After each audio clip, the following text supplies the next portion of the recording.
Hello, everyone. Good afternoon, and thank you for joining us again. This is our weekly media briefing with Montgomery County Executive Marc Elrich. I'm Lorna Virgilio, Hispanic Public Information Officer, and joining us today is Mr. Paul Pinsky, who is the Director of the Maryland Energy Administration. Thank you, everyone, for joining us. Mr. County Executive, good afternoon, and let's get started. Good afternoon, and welcome everybody to this week's briefing. While we're rightly focused on the shutdown, SNAP benefits, and the ongoing attacks on the social safety net, there's so much to keep us busy. There's another front that deserves attention, and that's the environment. And this little headline here from the Post, Trump proposal would limit protections for U.S. waterways. Shocking, I know. According to a recent Washington Post report, the Environmental Protection Agency under the Trump administration has proposed a new rule that would dramatically weaken the Clean Water Act. The rule limits protections only to relatively permanent bodies of water, like rivers or lakes, with a continuous surface connection, which means that many wetlands and smaller streams would no longer be protected. Environmental groups estimated that up to 95% of the wetlands nationwide could lose federal oversight as a result. For a place like Montgomery County, that's not an abstract problem. We have more than 1,500 miles of streams running through our neighborhoods, parks, and backyards, each one contributing to our drinking water, our natural habitats, and our overall resilience to flooding. Some of these waterways are classified as Tier 2 high-quality streams, meaning they're clean and healthy enough to warrant extra protection. Our county's Department of Environmental Protection monitors more than 150 sub-watersheds to track their condition. And that data helps guide how we plan growth and invest in restoration. If federal protection disappears, those local efforts become much harder. Pollution doesn't respect boundaries, and once a wetland is filled or stream paved over, it's gone for good. If there's anyone in this state who is irate about this news as I am, it's my friend and administrator for the Maryland Energy Administration, Paul Pinsky. Paul's about to retire at the end of the month. I invited him here to join us today on the briefing to thank him for his work in partnership with us at MEA, but also his decades of service as one of the state's most progressive leaders over the last 3 decades. Paul was appointed by Governor Moore in 2023 to be the MEA administrator, but most of us throughout the state know him from 36 years representing Prince George's County in the General Assembly as both a delegate and a senator. I know him going back to being a teacher, which is way more years ago. He sponsored the Climate Solutions Now legislation, which has put the state on a course to slash greenhouse gas emissions by 60% by 2031. His work on the Healthy Air Act and the Clean Energy Jobs Act has moved the state forward, and Paul's been an advocate for the quality of our rivers and our watersheds. And in fact, he even swam in the Anacostia River to demonstrate its toxicity. How did that go? Like me, Paul's a former teacher. His work in Annapolis also focused on improving teacher quality, and he was instrumental in implementing both Thornton and Kirwan Commission funding recommendations, as well as helping pass the blueprint for Maryland's future. I want to thank Paul and Governor Moore for awarding Montgomery County more than $2 million in competitive clean energy grants this year. These funds are going to help us install solar canopies and EV chargers, upgrade lighting for safety and efficiency, and make the Holiday Park Senior Center our first net zero county facility.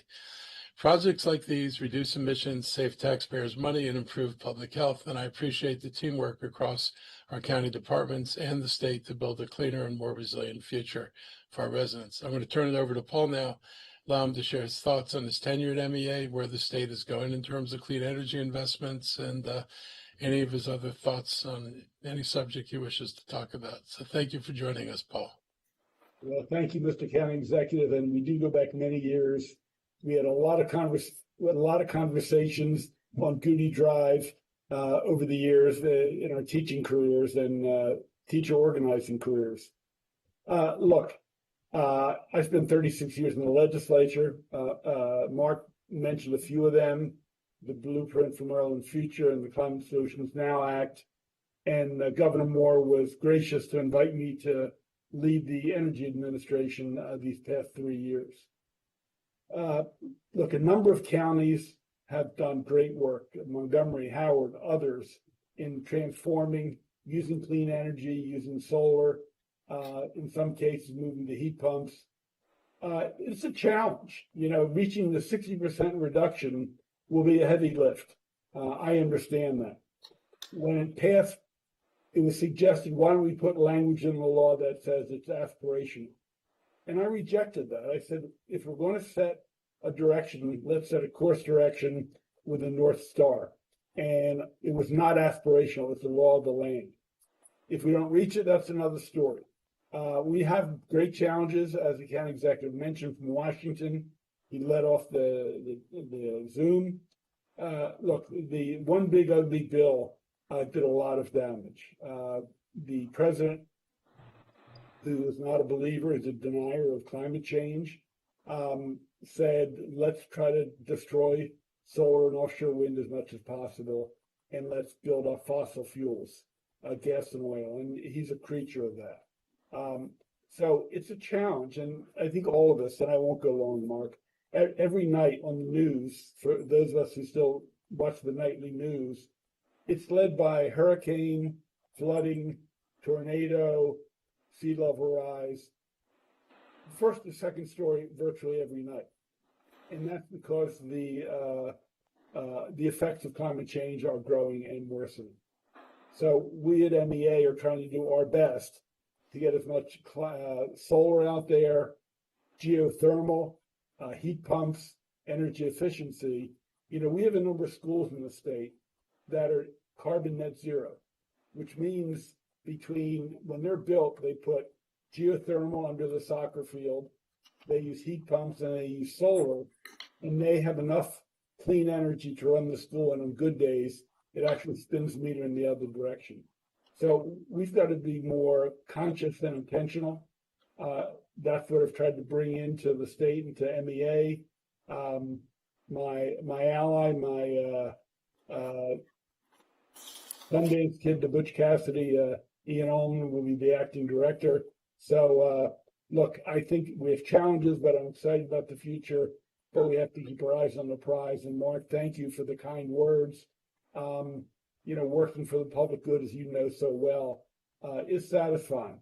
It's frustrating at times, whether it's local, state, or federal government, but we got to keep moving forward, and I hope to do it in retirement as well. So thank you.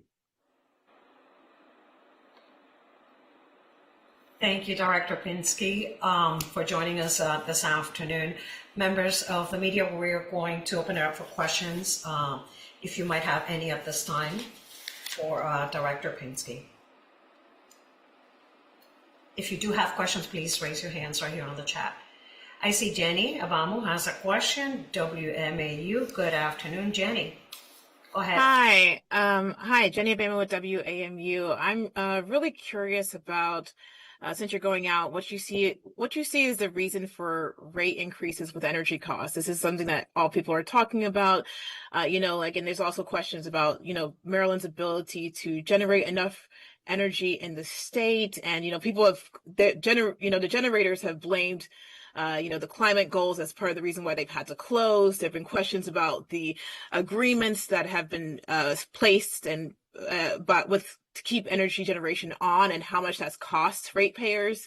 I'm just curious what your thoughts are on some of these things. No, it is the question of the day, Jenny, and people are talking about it. It's the first or second issue they raise of their energy bills, no question about it.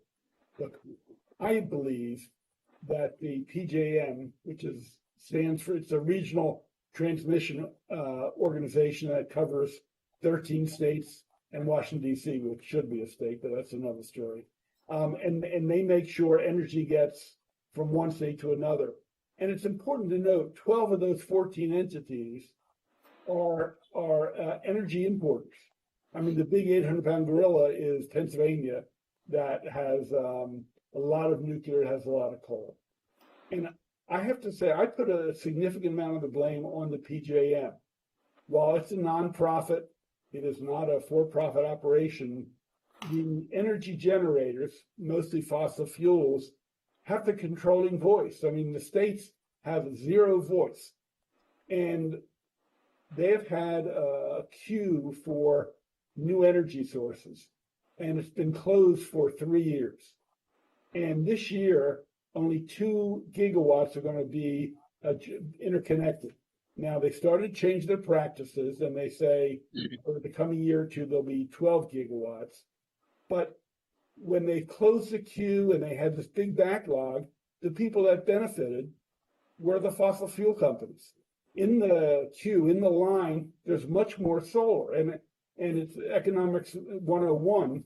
You know, if you have limited supply, demand goes up and prices go up. And for that matter, they have not approved and connected a lot of new energy, and a lot of that new energy is clean, so it increases prices. And that's been an abomination, you know, and the utilities have a part in this as well, in my opinion. They're replacing pipe that doesn't need replacement.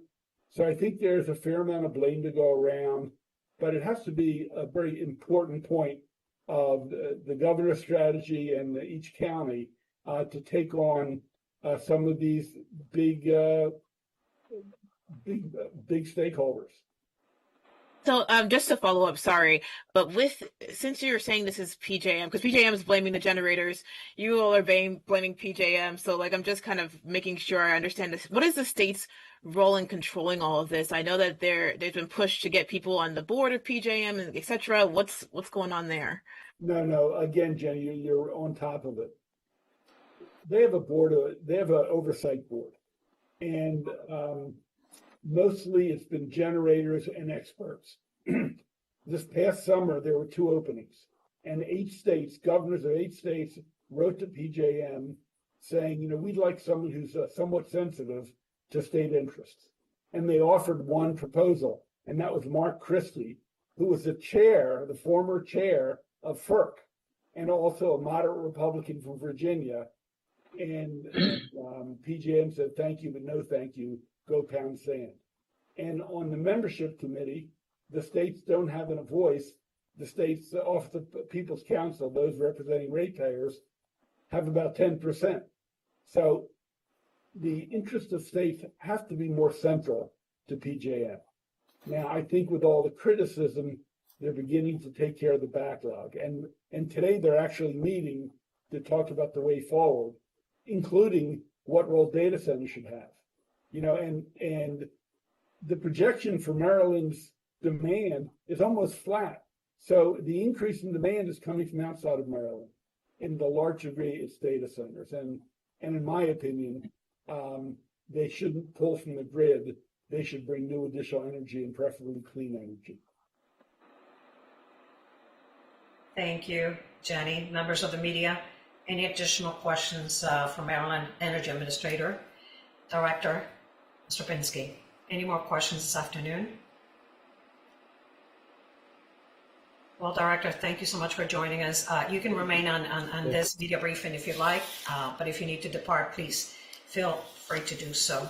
You were going to say something, Mr. County Executive. Yeah, I want to just reinforce what Paul had to say about PJM. PJM has no commitment to the public interest. There's no indication that they care about ratepayers, at least if they're residential ratepayers, or anything else. And we had our own experience in Montgomery County. We had a big kerfuffle in the Ag Reserve about solar, and then we had people try to get solar hookups from it's not Pepco, it's the northern one, Potomac Edison, and Potomac Edison's willingness to add solar energy to their portfolio was virtually negligible. It was like a 5-year wait to get small solar projects in because of limitations and how much they were willing to absorb every year. It's absurd, and this wasn't big enough solar to move the needle in a big way. Certainly wouldn't have overwhelmed their system, but they're not helpful at all. And the fact that we don't make a bigger, that state or PJM doesn't make a bigger emphasis on solar and alternatives is really troubling. There was another article in the Washington Post about this huge solar installation going into Texas, like the largest floating solar installation anywhere. And it's like, so how is it that the president hates solar and tries to shut it down everywhere? But if it's in Texas, they can build the biggest solar plants in the world, and Texas has lots of wind. This isn't just his hatred of the environment, but he tempers that with what he does for red states, and it's harming all of us. And PGM is a willing participant in this thing, and the idea that this is not a public service commission where decisions are made for the public benefit, rather private and a nonprofit masquerading as independent, which is basically controlled by the industry, that's got to come to an end. Thank you, Mr. County Executive. Again, Director Pinsky, you can remain, or if you need to depart, please do so. Any other topics at this point? Sure. First, I'm happy to welcome Jennifer Macedonia as Montgomery County's new Director of Environmental Protection. She was unanimously confirmed by the council on Tuesday. Jennifer is a nationally recognized environmental leader with over 30 years of experience. She brings deep experience in climate policy, clean energy, and environmental protection from her time at the Environmental Protection Agency, back when it was actually an environmental protection agency. Under her leadership and through the Inflation Reduction Act money, several new programs were launched to help reduce the amount of carbon monoxide being produced through transportation, the building sector, and power production. And that's the kind of leader we need here in Montgomery County, which has led the way in developing policies and practices that help us to move forward on our climate action plan. Her proven leadership and strong local roots make her an outstanding choice to lead our efforts toward a cleaner and healthier and more sustainable future. And I want to highlight her remarks to the County Council. She told them about her passion for protecting human health and the environment, as well as her commitment to using a data-driven and analytical approach to accomplishing our goals. It stands in stark contrast to the non-science-based reasons for many of the decisions being made in Washington today, in which the environment has been shoved to the back in order to advance the interests of fossil fuel companies and large corporations whose sole raison d'etre is to maximize profits, regardless of the impacts on our health or on the environment. I look forward to her starting her new role, serving as our resident on December 1st. And she is a resident of Montgomery County herself, so she's going to live where her policies take effect. Yesterday, the Montgomery County Economic Development Corporation announced its new president and CEO, Jared Smith, who had most recently been the economic development head of Hendersonville, Nevada, a large suburb of Las Vegas. This is an important next step in advancing the county's long-term economic development strategy. And from what I've learned so far, I believe that MCEDC's next CEO can be a strong addition to the team. We all know there are challenges ahead, but we've made meaningful progress, and we're looking to build a more coordinated approach to economic development. Jared brings hands-on experience with both local and regional efforts in other jurisdictions, and that perspective is going to be valuable as MCEDC continues to work to attract new investment in a way that aligns with our county priorities.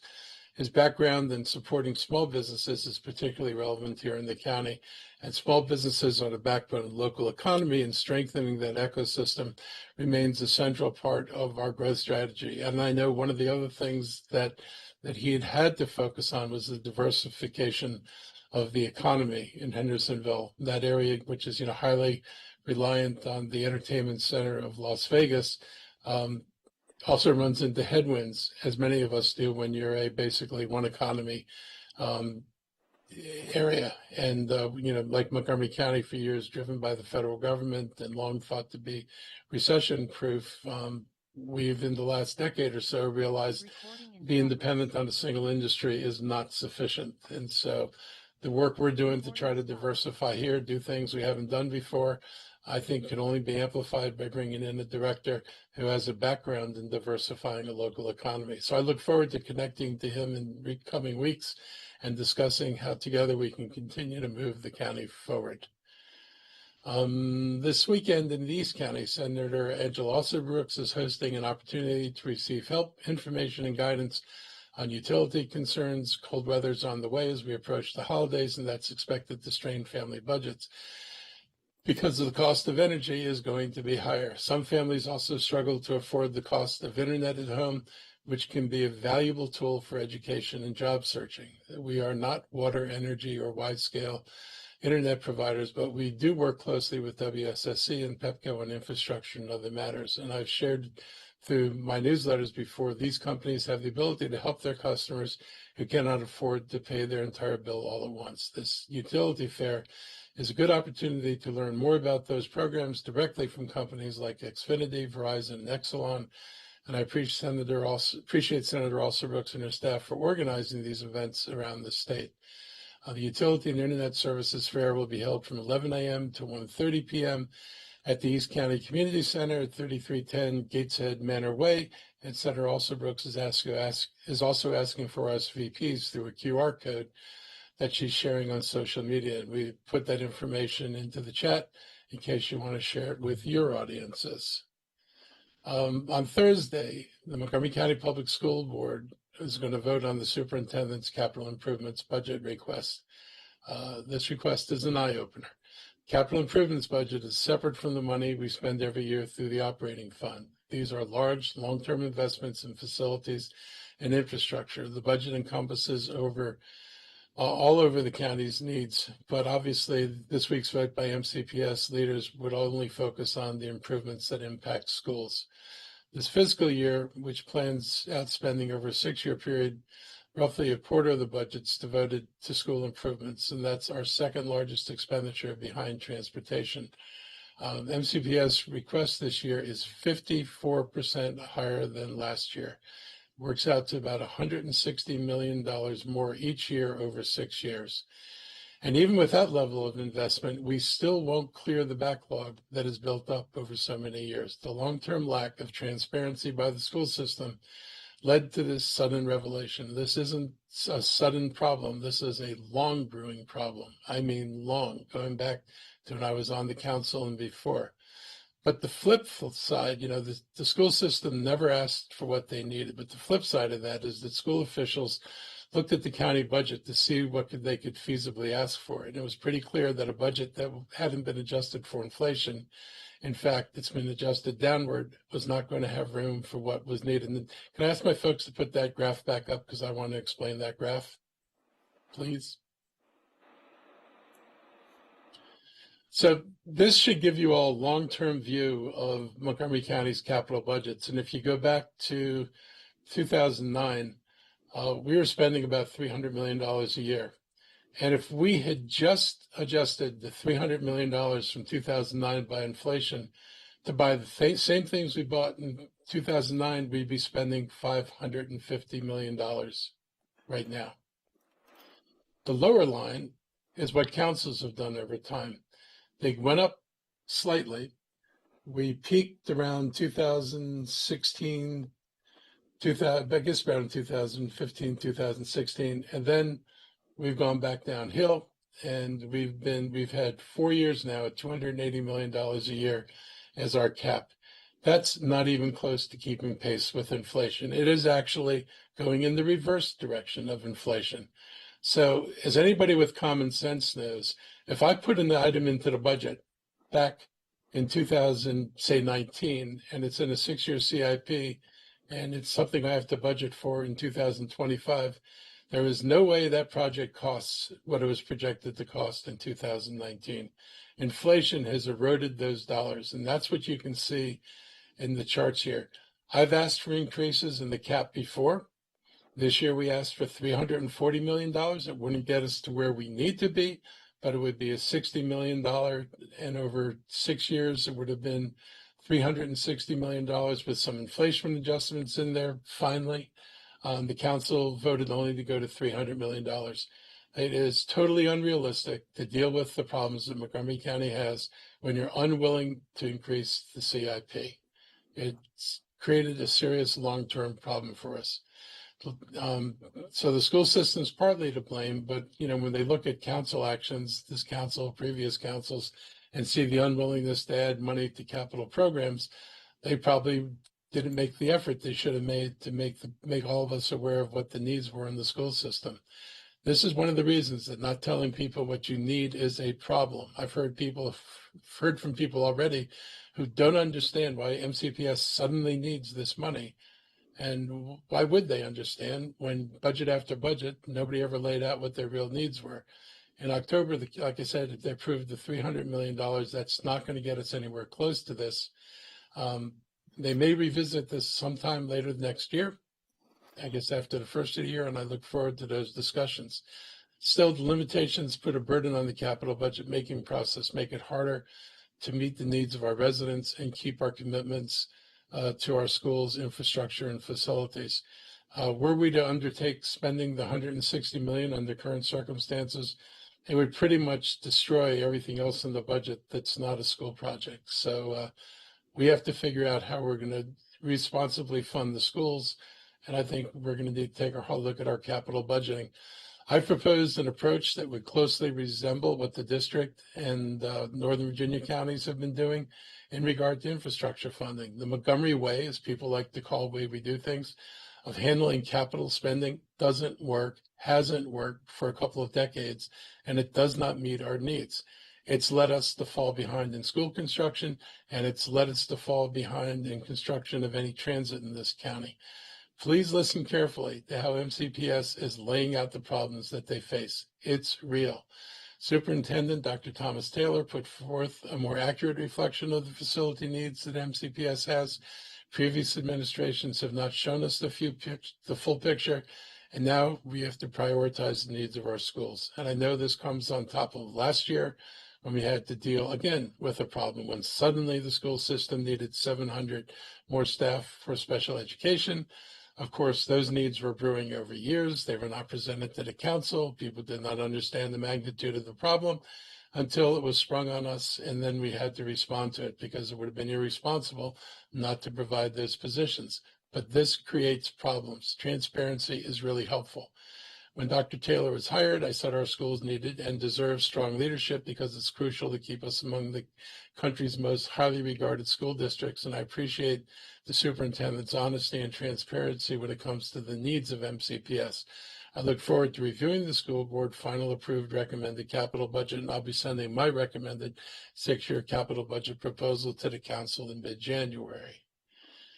The council held a work session last week this week on the University Boulevard Corridor Plan to consider amendments to the plan that were recommended by the Planning, Housing, and Parks Committee. They agreed to adopt some of the improvements to the plan. They changed some of the zoning recommendations sent over by the Planning Board. Thank you for doing some of that.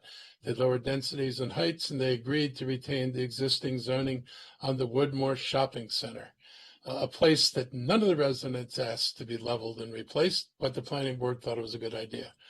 They also agreed to dispense with the street grid recommendations that would have blasted open the streets in the neighborhoods and made it much more congested and more problematic. It's a residential neighborhood, and they've got enough problems as it is. Turning it into a thoroughfare.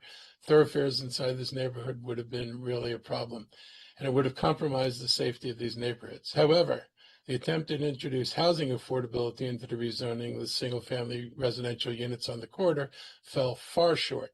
As a result, there's a distinct possibility that naturally occurring affordable homes will be replaced by more expensive duplexes and townhouses, resulting in the displacement of current residents. If a person were to build a duplex instead of a triplex on a single-family lot, they would have no affordable requirement. If they build a triplex, they have affordable requirement only for workforce housing, and workforce housing can encompass people who are earning 100% of area median income, which for a family of 4 is somewhere around $172,000. Not exactly the part of our population that is struggling to find housing, and doing only that leaves out so many people, particularly minorities whose incomes are half of what the incomes are of white or Asian people in this county. Kind of leaves them out of what's going to be planned along University Boulevard, except for the fact that their existing housing is likely to be displaced. Councilmember Will Jonda was not successful in his attempts to introduce changes that would address affordability and racial equity issues. This is another example of multiple master plans, including the Thrive Plan, which is the general plan that were evaluated for racial equity, where the council and the planning board were told that there were racial problems with equity in their plans, and where those issues were not addressed. There's kind of like no point to having racial equity policies if you're not going to pay attention to them. There's also no serious discussion of the lack of jobs in this area. This, along with the failure to recognize that bus rapid transit is not even in the earliest planning stages, means that additional residential development will likely precede the infrastructure improvements necessary to support that development. Moreover, while the plan touts BRT as a traffic reliever, the fact is that the increased density in the corridor will result in more drivers in the corridor on top of its current level, leading to more, not less, congestion. If we're lucky with BRT, and it's also true with light rail, if we catch 20 to 30% of the people in a catchment area, we're doing a good job. But that means if you add 1,000 units and say 2,000 people trying to get to work, you're capturing 600 of potentially 2,000 trips. That means 1,400 more trips wind up on your roads. It is not a solution to a problem. They shouldn't hide behind it as a panacea. This is just simply the wrong place to increase density in the county. It's not near any job centers. It will subtract from the hoped for, but so far unrealized residential growth in Wheaton, making it less viable as a center. This is not good for the future of Wheaton. And it ignores the whole focus of decades of master planning. I know a little bit about this. I spent 12 years on the council. I was an activist before that, and then as a county executive, I've seen 8 years of planning. We're up to recently, we were focusing on development around the metro and around the county's activity centers. This completely shifts the focus away from metro and activity centers and puts it in your residential neighborhood. As I said before, it ignores all of our master plans that have capacity for more than the projected number of households anticipated by 2050. In other words, the housing we need, we've actually planned for, which Park and Planning refuses to tell you. And we've planned for in the same corridors that are targeted for growth, which is where we deliberately did these things. This is simply a device to give townhouse developers the opportunity to turn existing neighborhoods into greenfields. And if anybody says this is about rapid housing and we're going to build housing quickly, any plan that relies on every individual homeowner, and there are a couple thousand of them, to make a decision to turn their house into a duplex or a triplex, or to partner with another homeowner to build a stick of townhouses, anybody who thinks this is going to rapidly build housing, let alone solve our affordable housing issue, is just imagining things. They're imagining it because it's a way to give developers access to something they want, large tracts of property. And it's not a good way to go about doing this. The focus on safety issues of prime importance in the area was also strange, suggesting that rezoning is necessary to implement improvements. As Councilmember Katz pointed out, it takes years to implement master plan recommendations, while safety improvements are needed now and should be addressed through other means. Actually, those other means were in progress because the state of Maryland is working on the university corridor for safety improvements. It's as if Park and Planning didn't even know this process existed. Statements by planning board representatives made it clear that University Corridor Plan is their blueprint for future plans. So for the rest of you in the neighborhoods around the county, if you think this is just about University Boulevard and you don't have to, University Boulevard isn't your neighborhood, not true. This is the plan for the corridors in the county. The council's actually expanded the number of corridors in the county, and this is their plan for every corridor. It's coming to Georgia Avenue. It's coming to Connecticut Avenue. It is coming to many places in the county, and it's not just going to stick to the corridor. It's going to go into the interior of neighborhoods. So do not take any comfort by the fact this is University Boulevard. It is not the end. It's the beginning. That being the case, we can expect future plans that are singularly focused on rezoning single-family residential neighborhoods while giving scant consideration to other master plan elements intended to create complete communities. It's not surprising that many people see this as an open invitation to developers to intensify existing neighborhoods. And, the strategy is pretty clear what developers would do. You go in and you do a project, you decrease the desirability of a neighborhood either by adding enough new housing that you create congestion. It's not adequate. You don't have adequate parking. You make being there less desirable when it was a single family neighborhood. And then you have people willing to sell out to developers, and it cascades through a neighborhood. This is a patented way of developers and planning agencies changing neighborhoods by making them less desirable. And this is really unfortunate that we're seeing this here in Montgomery County. It's also this whole idea of rezoning single-family neighborhoods is borrowed from the Koch brothers.